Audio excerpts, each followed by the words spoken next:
listening to the Betmaker Show. This is the college football SEC team season totals futures betting odds preview for Thursday, August 15th, 2019. And now, live from Las Vegas, the host of the Betmaker Show, Brian Blessing. All right, another college conference preview is coming your way. Brian Blessing in Las Vegas, glad to be with you. And it is time to talk about the biggest boy of them all, and that's the SEC, where we know several of these teams will be vying to compete for the whole enchilada when the season ends. To that end, as we talk about the most competitive conference on an annual basis, we bring in Bruce Marshall from the Gold Sheet as we talk about another year of dynamic football in the SEC. Hello, Bruce. How's it going today, bud? Hey, pretty good, Brian. Yep, SEC. It's always time to talk about the SEC, and ready to kick it off down there again. Now, you went to SEC Media Day. You go on an annual basis. What were some of the big takeaways from that little sojourn? Well, the surprising thing was you had all the coaches there from last year, and this is the first time in a long while, I want to say since 2006, I think, where you haven't had a coaching change in the SEC. So that was rare. We don't expect to see the whole group again there next year, though you never know. I'm not sure how much on the hot seat some of these guys are, other than the normal hot seats that are always there at places, Auburn, LSU, and that. But I don't think Orgeron's any immediate trouble, and Malzahn only if things really fall apart. So a little bit more stability in the coaching ranks there. I think the buzz around the media days, though, is just on the SEC schedule, in particular how the crossover games break for certain schools this year, and it makes for a much tougher road to hoe than for others. In the eastern half, Missouri and Kentucky really get it pretty easy this year. If you take a look at their schedules and who they've got to play, I mean, Kentucky's crossover foes from the West are Arkansas and Mississippi State. Missouri's got it pretty easy as well. Then you look at a team like Texas A&M from the other side of the loop. The schedule is brutal for Texas A&M. They've got not only the teams in the West like Alabama and Auburn, their crossover game, one of their crossover games is at Georgia. They've also got a game at Clemson this year. Auburn's got a tough game too, tough schedule too. So, I mean, there's not a lot of equity in the schedule in the SEC, and that's going to impact the way things look at the end of the season. Just standings wise, because it's not a balanced schedule, and some teams get a much bigger break than others. All right, let's dive in. Go through each and every team in the SEC, and we start in the East, where Florida's head coach Dan Mullen has questions on the offensive line. Season win totals 9 over $1.30. The quarterback position, I don't know, still kind of middle of the road, Bruce. Is that a fair way to put it? Yeah, I think so. I mean, we saw some sparks from Felipe Franks last season, especially late. And actually, Florida closed really well last year, dominated Florida State in the annual rivalry. The Seminoles were down, but still 41-14 is 41-14 over your top rival. And then destroying Michigan in the Peach Bowl by about the same score, 41-15. And Felipe Franks really seemed to get comfortable as last season concluded. He does have an acknowledged quarterback whisperer as his coach in Dan Mullen, and I think that's still going to turn out to be one of the best hires in the country in last year's bunch of coaches. This offense still scored 35 points per game. You're right to mention the offensive line. They do have some retooling to go there, although a lot of the rotation pieces from last year are now simply sliding into starting roles. It's still a heavy upper-class dominated offense. And the defense is pretty tough last year, only allowed 20 points per game, and should be pretty strong as well. Schedule breaks fairly for the Gators. They start early in this week 0 against Miami. But I think this is the team that can challenge Georgia in the East. We'll get to the Bulldogs in a second. I would not be surprised to see Florida make an outside run at the Final Four. I think they're that good. And we'll get a look at them right out of the gate, Bruce, right? A 7-point favorite in that game against Miami, total 47.5 on August 24th.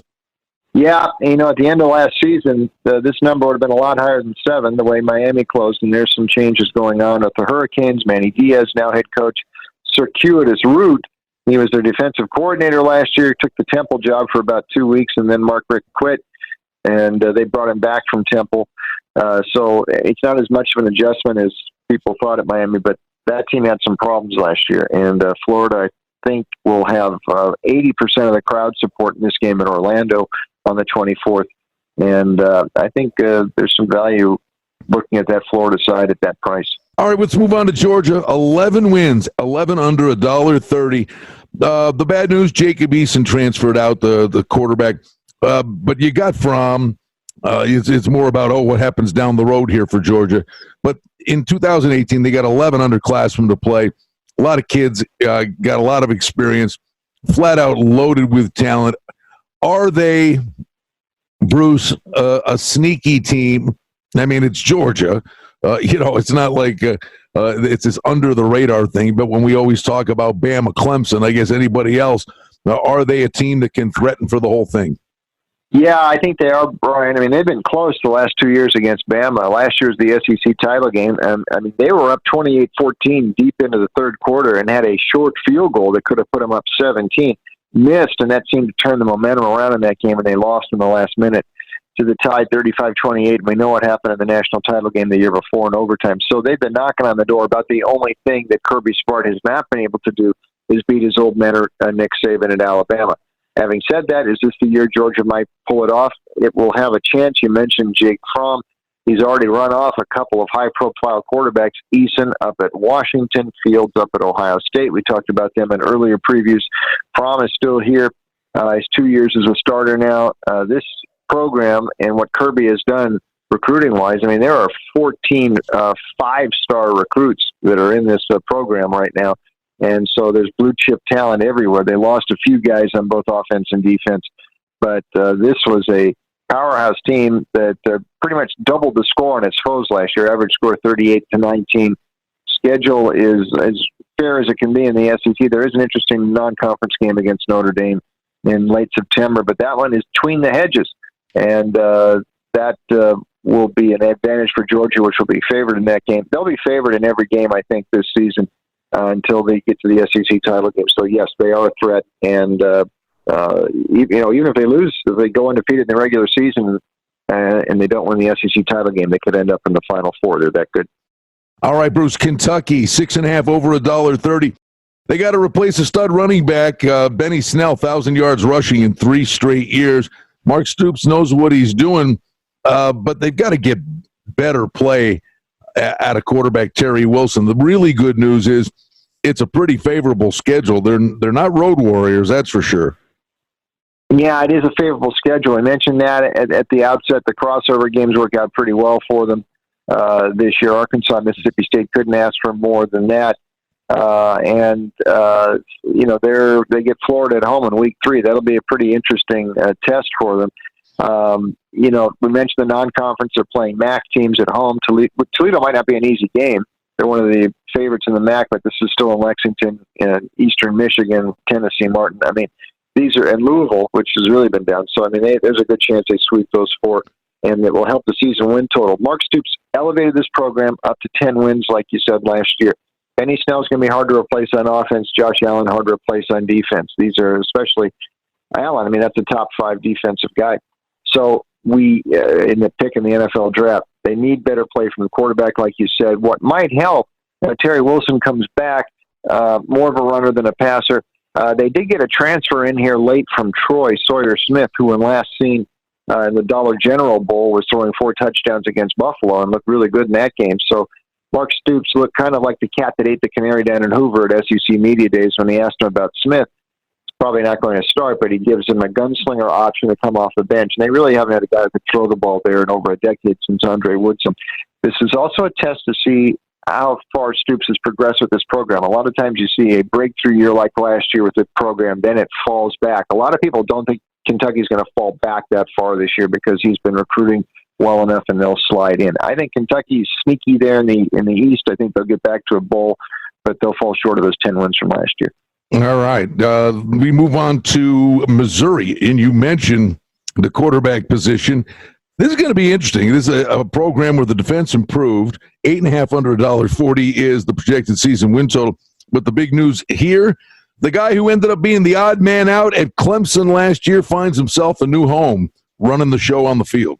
Yeah, another one of these transfers that is going to show up at quarterback this year in a new locale, and it's Kelly Bryant, ex-Clemson. He got the Tigers to the Final Four last year. He was, in 2017. Then he was bumped out last September by Trevor Lawrence at Clemson, which upon reflection there, no surprise, we saw how good Lawrence was. So Bryant comes in here with a lot of swagger, and Missouri's pretty happy. Now, overarching at Missouri, well, one, we mentioned the schedule, first of all. At the outset here, it works out very well for Missouri. Two, they are right now on probation, and they are not bowl eligible. However, they are appealing these sanctions from the NCAA. And talking to people down in Hoover, Missouri thinks they've got a chance maybe to overturn this on appeal. If they can, suddenly this season gets a lot more interesting because of the schedule, because they've added Kelly Bryant to take Drew Lock's place. It's entirely possible then that, this team could be sitting undefeated going into November when it faces Georgia and Florida back to back. Now you throw in the possibility they could eliminate that bowl ban this year, and all of a sudden those become some very interesting games. Having said that, no matter what, Missouri, I think, can be pretty good this year. Bryant, by the way, even after they announced the penalties, he could have transferred out again. He decided not to. That won him over with the rest of the roster. Roundtree's an awfully good running back. Barry Odom is a defensive coach. This is a sneaky good team. They might be an overbet for season win totals, and especially if they can lift that bowl ban, then this is a situation we really want to pay attention to this year.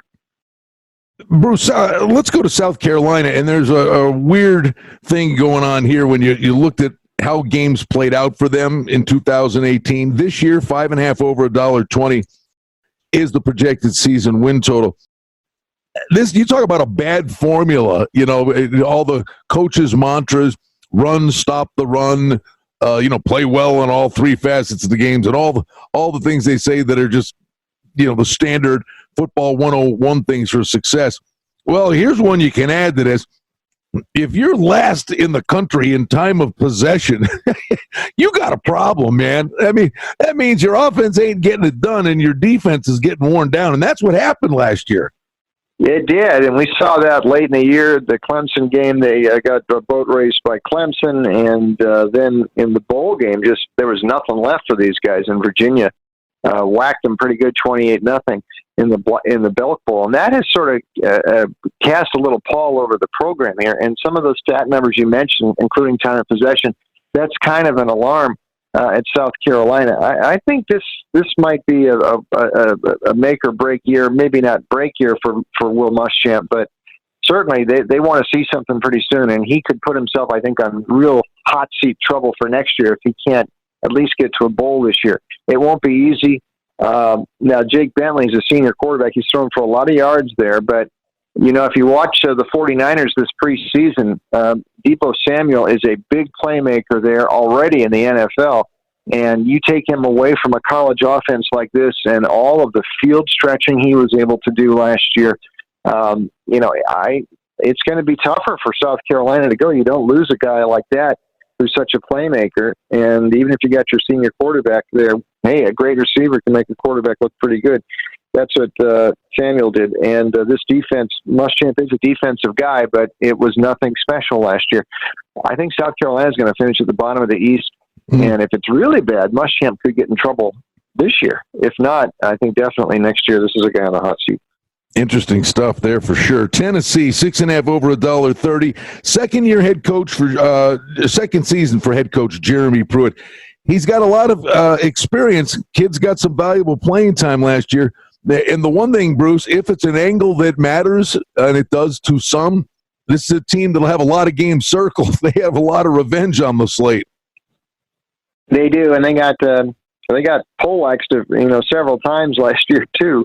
Giving up 50 here and there, and 47-21 and 38-13 to Vanderbilt, and Missouri laid that 50 on them. So, yeah, they got a lot of games circled. Last year the 5-7, it was interesting because they had a couple of wins last year that were very good. at Auburn and Kentucky were some really good SEC upset wins for Jeremy Pruitt in his first year.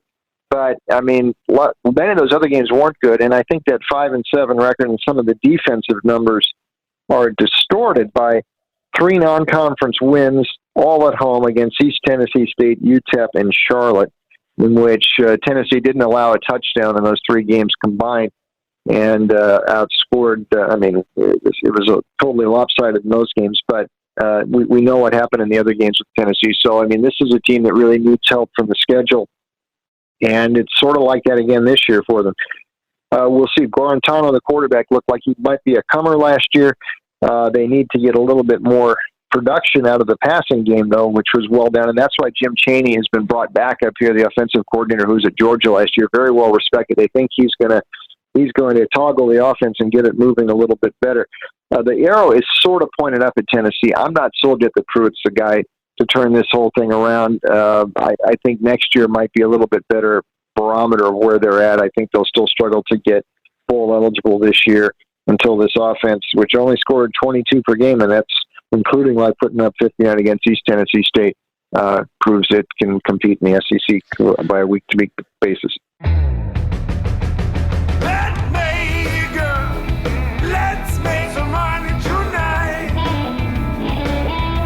For outstanding information and special offerings and promotions, we invite you and encourage you to sign up for our newsletter today simply by going to the website at betmaker.com. Vanderbilt 4.5 over is the number. The bottom line is here, you're looking at a quarterback competition. And we'll see how that sorts it out. And Vandy, I think, making some strides, Bruce, but the bottom line is 24 losing seasons in their last 27 years. Yeah, it's been that way forever, it seems, at Vanderbilt. Derek Mason's got them to the point where they're competitive and, maybe getting into minor bowls like they did last year, but that breakthrough, I'm not sure. It's going to be hard with Kyle Shermer, quarterback, who's not looking bad for the Chiefs this summer, having graduated. You mentioned the quarterback situation there. A couple of new faces. One is a transfer from Ball State, Riley Neal, 3-year starter there, put up some pretty decent numbers in Muncie, but that was the MAC, and now you're talking about the SEC. But they think he could be the guy. Deuce Wallace has been in the program. He's more of a dual threat. There's a chance that Coach Mason might use both of them. Now, Keyshawn Vaughn, the former transfer from Illinois, has put up some huge numbers. They're running over 1,200 yards last year rushing. And Vanderbilt was able to get physical against lesser sorts of teams. They have a pretty good non-conference mark. But their problem is stepping up against the big boys. And Derek Mason, his offensive coordinator, Andy Ludwig, has moved to Utah. And Ludwig was squeezed a lot out of this offense. Mason, by nature, is very conservative. And you need a little bit more spark to get over the hump in some of these games that they're going to be playing in the East. We'll kind of get a barometer where they're at really early. Georgia at home in the opener. They go to Purdue and then LSU, first 3 games. If they come out of that 0-3, Mason's going to have a hard time scrambling to get bowl eligible. I don't think they're going to, maybe the Purdue game, but if they're 1-2 out of those first 3, they're doing well. They might get to a minor bowl, but that's about it this year for Vandy. All right, let's move on to the West now, and here we go. Do you want to waste a lot of time on it, Bruce? Alabama, NFL team. Yeah, and one of our contacts down there kind of joked. He said he looked at the schedule. He said, if Saban doesn't go 12-0 with this schedule, he ought to get fired. Wink, wink. But, that's just the way it goes, and this is Alabama, and it is a loaded team, and they're mad this year, too, after the way last season ended in that Clemson game, getting blown out 44-16. I have a hard time seeing Alabama not back in the Final Four. The concern that Nick had last year, his defense really started to sag a little bit at the end of the year, and you saw Kyler Murray kind of, once that game got going, and Oklahoma really was moving the ball pretty easily, that was a signal of things to come against Clemson, which really tore apart the Alabama defense. You usually don't see a Saban defense get beaten like that. Again, the NFL pulled a lot of guys out of here, some of them early, and the depth might be a little bit of an issue, but the top-line talent, like you say, is there. A lot of these guys are still going to the NFL. Raekwon Davis, he's the new first-round pick on the defensive line. I'm sure he's going to go early. And Tua Tagovailoa is back at quarterback, thinking he should win the Heisman this year. He was hurt at the end of last year. And he should be right in the Heisman mix. Despite the fact all these guys who went to the NFL, this is still going to be a very, very potent team. And watch Najee Harris, the running back, could put up Derrick Henry-like numbers from a few years ago. Yeah, they're going to be there in the end. It's just what happens when they get to the Final Four and what happens when they play Clemson again, because I think it's coming. Yeah, no doubt about it. Arkansas, Bruce, $500, $120. You get the quarterback Ben Hicks in from SMU. You got to get this Arkansas program rolling again. Now, they've got incredible recruits at the wide receiver position. That's great, as long as you get somebody who can throw it to them. Well, yeah, there's an interesting connection here because Chad Morris, the head coach in his second year, was at SMU before he moved here to Fayetteville, and his quarterback at SMU was Ben Hicks. So Hicks is there, and Nick Starkel, who was at Texas A&M, has also transferred in. So they've got new quarterbacks. Figures to be an upgrade, but this is going to be Hicks's show. And you mentioned the upgraded recruiting and some of the receivers who came in. The reason they hired Morris in the first place was because of his longstanding connections in Texas. He's got a good pipeline into there. And if Arkansas is going to win, they're going to have to pull some players out of Texas. They've got to join the list because a lot of schools are in there recruiting Texas, but they think Morris can help out. So early returns are good. It was a good recruiting class. The problem with Arkansas was last year during the regular season, they were awful. They were 2-10. They did not win a game in the SEC for the first time, and some of those losses were downright awful. They got blown out at home by North Texas. They lost a game at Colorado State, which was bad last year in non-conference play. So what looked like an easy non-conference schedule turned out pretty tough, and they took some ferocious beatings in SEC play, including at the end of the year, 52-6 to Mississippi State and 38-0 to Missouri. They weren't competing last year, and that is what's got a lot of people down there concerned. No matter what was going on last year, personnel-wise, this team stopped competing at the end of the year. And that could put Morris in some trouble if they don't show a little bit of improvement. I think they will this year because the schedule should work out well. They've got to get better work from the defense. I'm pretty sure the offense will be better. Will it get them to a bowl? I'm not sure. Auburn 7.5 over $1.30. We know what Gus Malzahn can do here, but the jury's out and the hopes are high. We'll see what five-star freshman quarterback Bo Nix can do. Yeah, Bo Nix or Joey Gatewood, the redshirt freshman, is going to be one of those two. And they think they've got the skills to run a Malzahn offense, but they've got some pretty big shoes to fill. Jarrett Stidham was pretty good. We've seen him for the Patriots look good in the summer here. So, Auburn is a little bit flying under the radar. But when I talk to people down there, and I guess this would be the other thing that I gleaned from guys I talked to down in Hoover, a lot of the people who cover Auburn think this is the sort of team where Gus does his best work. One, the schedule. It's an odd-numbered year. That means Georgia and Alabama have to visit Jordan-Hare. That meant a lot in 2013 and 2017. Those were big wins over both of those big rivals those years. Those games are both at Auburn, so that breaks out well. But two, Gus is back to calling the plays this year. He took over that back in the bowl game. They looked really good against Purdue. They looked great in that game against Purdue, but they think Gus is way more comfortable calling the plays. So if he can get one of these young quarterbacks geared up, this team could be sneaky good this year, and I wouldn't be surprised to see Auburn make a run. One other note, it's kind of on a sad note, though, but they might be playing for a higher cause this year after the tragedy with the play-by-play man, Rod Bramblett and his wife getting killed in that auto accident late in May. We saw Auburn's baseball team make a surprise run to Omaha in the College World Series, and nobody was expecting it, playing for something of a higher cause there. So that's something else to consider. Auburn's dangerous this year. I would not take my eyes off the Tigers.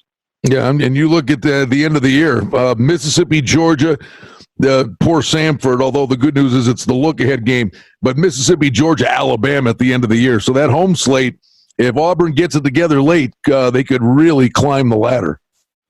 Yeah, and they're all at home. You're right, in November there. And that's been the formula. I mean, in 2013 and 17, playing those games at home in November, they developed the momentum really good. One other note, though. I mean, Gus has been generally overvalued, though. Not been a great point spread play, laying points at home. So it's these games where they're laying a lot like they will against teams like Samford and Ole Miss and Kent State and Tulane. Those have been the ones that have been tougher for Auburn to cover in recent years. Let's move on to LSU, 9 over $1.30, 10 wins in 2018. Ed Orgeron, he's got quarterback Joe Burrow, and the question here, and you would think recruiting-wise and talent, you know these kids have a future, but getting it to come together, that's the offensive line and the running back with some questions out of the gate. Yeah, I mean, Nick Brissett was a really useful running back last year, over 1,000 yards, and they were able to run rather effectively last year. But they've got some retooling to do up front. Brissett has graduated, so they've got to figure some things out there. But they do think Joe Burrow is going to put up better numbers this year on offense. They think they're going to play at a little faster speed this year offensively. They think they figured things out from a year ago and down the stretch. They won that game against UCF in an exciting fashion in the bowl game down in Phoenix. So they have high hopes there. Now, Orgeron, again, in the normal assembly line of defensive players onto the NFL, it's going to be a nationally ranked defense again this year. But schedule again. And week 2, big intersectional, maybe the biggest of the year at Texas. That will determine a lot if LSU is really a player to maybe get into the Final Four. So eventually they're going to have to deal with Alabama. They haven't beaten the Tide since 2011. They have to go to Tuscaloosa in early November again this year. And last year it was 29-0. Alabama throttled the Tigers in Baton Rouge. So those are 2 hurdles for Ed Orgeron to get over, and the other assorted teams that are always a problem, Florida, Auburn, those 2 both come into Baton Rouge this year. Schedule's not easy, but if they're sitting there, 11-1 into November, they're going to think they've got a shot to get to the Final Four, even if they have a loss, say, to Alabama. That Texas game, though, is the pivot game, I think, on September 7th. Mississippi State, 7.5, over $1.40. Listen, we know the defense is going to be really good, but we got to find out if they can replace quarterback Nick Fitzgerald. That's a big loss. It is, and, they sort of misfired a little more than people thought. I mean, Joe Moorhead didn't have quite the big year a lot of people were expecting in his debut as Mississippi State head coach after Dan Mullen left. You got to love Moorhead, though. I mean, any guy who on his vacation goes to watch the Pirates play in Kennywood Amusement Park in Pittsburgh, that's his old stomping grounds. I mean, you got to like the guy who loves the Pirates and goes to Kennywood. So we'll see how that plays down in Starkville this year. You mentioned the quarterbacks, and where Moorhead was before, Mississippi State was at Penn State, and the quarterback who was expected to take over for Trace McSorley there, Tommy Stevens, instead has transferred to Mississippi State, and he will probably be the quarterback at the start for Moorhead, and that removes a little bit of the question they had after the graduation of Nick Fitzgerald. The defense should be pretty robust as usual, although there's a lot of graduation losses, or they lost 8 starters, but they, again, lots of speed on this defense, and that's what people down there were talking about. It's just if this offense can get going, and if Stevens can develop some sort of a passing threat, which Fitzgerald didn't do consistently last year. This team ranked 112th throwing the ball, and too many times in big games the offense stalled. Maybe Stevens gets him over the hump. His familiarity with Moorhead could be a plus. Mississippi State will get back to a bowl. I'm just not sure they're right at the top of the SEC West. Ole Miss, 5 under, $1.70 for head coach Matt Luke. They lost their last 5 games last year, Bruce. What is it about Ole Miss, though? They always come up big in the recruiting wars. Yeah, they do. I mean, it's a pretty fertile recruiting ground down there in Mississippi. They go up into Memphis, where they're close by, so it's not a bad area. They can usually get kids out of there. They are also beyond the NCAA bowl probation now, so that helps. Matt Luke is on a little bit of the hot seat, though. I mean, the thought is he's probably just a caretaker coach there anyway, and his best thing was holding the program together through these couple of years when they were on probation there. So maybe he's already done what he's had to do, and a change will be forthcoming. But before it does, he's not going down without a fight. Look at his assistant coaching hires this year. Rich Rodriguez is coordinating the offense. Mike McIntyre, the defense. So he's taken old Pac-12 coaches, head coaches who have been fired, and putting them in roles of coordinators. I think it's a plus, especially Rodriguez. This could be a very interesting situation there because Rich Rod's offense, we saw, Arizona wasn't the same after Rodriguez left last year, and that spread option has worked pretty much everywhere he's tried it except those couple of years at Michigan. They have a redshirt freshman quarterback, Matt Corral from California. Now, he took a few snaps for Ole Miss last year, but didn't burn his year of eligibility. But he's going to be the guy doing this at the start. And Rodriguez's track record makes us think that, Ole Miss is a team we don't want to completely dismiss, although they're being projected pretty much at the bottom of the West. But watch that opening 2-game set at Memphis and then home to Arkansas. nearby rivals for both. If Ole Miss can get a split out of those two, it suggests that Rodriguez is doing something right with this offense. This might be an interesting underdog team this year. They're not going to win the West, and they've been killed by Alabama the last couple of years. But getting a lot of points in some of these games with Rodriguez coordinating that offense, they could be kind of dangerous. Hey, if it's all about opportunity, Texas A&M gets it. 7.5 over $1.20. Jimbo Fisher, they improved on both sides of the ball last year. His quarterback, Kellen Mond, is back, and all the wide receivers. But, Bruce, week 2, September 7th, they're at Clemson. And then in their 6th game of the year on October 12th, off a bye, they host Alabama. Well, and then jump to the end of the schedule. Then they go at Georgia, at LSU the last two. They might; those would be the top 4 teams in the country. Possibly 3 of them are ranked 1, 2, 3 in any order right now. Can they pull off an upset in there somewhere? I don't know. It's going to be tough, but the schedule could wear these guys down. This is what's going to be deceiving about A&M. This might be a top 10 caliber team this year, but because of that schedule, they may end up with 4 losses this year or 5. And that's not to mention, some of the other banana peels in the SEC West too, like Auburn, which they play on the 21st. Jimbo, this is a program with the arrow pointed up, though. They destroyed NC State in the bowl game. That was a warning shot. Kellen Mond, once he figured out what Jimbo wanted to do, put up some nice numbers at quarterback last year. Starkville, as we mentioned, transferred out. Jimbo's got this thing rolling. He's got the recruiting rolling. The defense figures to improve some this year. They were the number 3 rush defense in the country last year.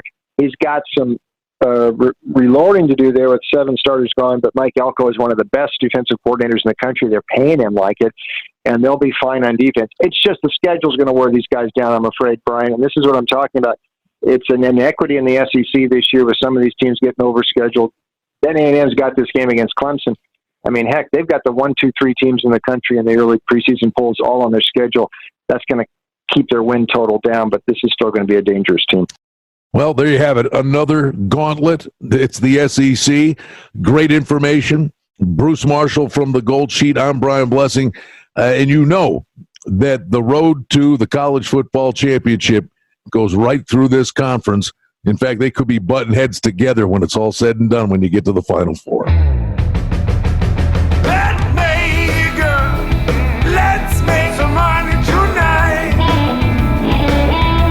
Well, that's the Betmaker Show for now. We publish multiple times each week. We'd like to thank you for listening, and if you liked what you heard, please take a moment to leave a rating and review, or subscribe to our show feed, or share our show with a friend or two and help us grow the show. We very much appreciate it. Visit us on the web at betmaker.com, and reminder to sign up for the newsletter. Thanks to our engineer, Darren Vandermolen, and producer Mike Gallivan. The Betmaker Show is a production of Cardinal Marketing Incorporated. Betmaker is a registered trademark. Any rebroadcast, reproduction, or other use of this content without the express written consent of Cardinal Marketing Incorporated is strictly prohibited. The handicapping and sports odds information contained on this podcast is for entertainment purposes only. Please confirm the wagering regulations in your jurisdiction, as they vary from state to state, province to province, and country to country. Using this information to contravene any law or statute is prohibited.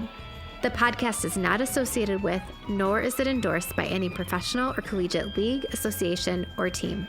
This podcast does not target and is not intended for an audience under the age of 18. If you think that you have a gambling addiction, stop this podcast now and please seek help. Gambling and betting on sports is a form of entertainment and should be about having a good time. But when done excessively, it may negatively affect other areas of a person's life, such as their physical and mental health, school or work performance, finances, and or interpersonal relationships. At Betmaker.com and the Betmaker Show, we're concerned about the addiction that gambling may cause, and for this reason, we encourage everyone to practice responsible gambling. An approach to gambling that helps you ensure that it remains an enjoyable activity. Here are the main principles of responsible gambling. Don't think of gambling as a way to make money. Always gamble with money that you can afford to lose. Set limits and stick to them. Never chase losses. Don't gamble when you're depressed or upset, and create a healthy balance. Always be aware of how much time you spend gambling or thinking about gambling. And do not allow gambling to cause you to miss out on time with family and friends or time spent on other activities you enjoy. By following these guidelines, gambling can be a good time and great entertainment. If you feel at any time that your gambling is taking away from important areas of your life, is causing you stress or depression, or is leading to financial losses that are beyond your control, please reach out for help. Learn more at responsiblegambling.org.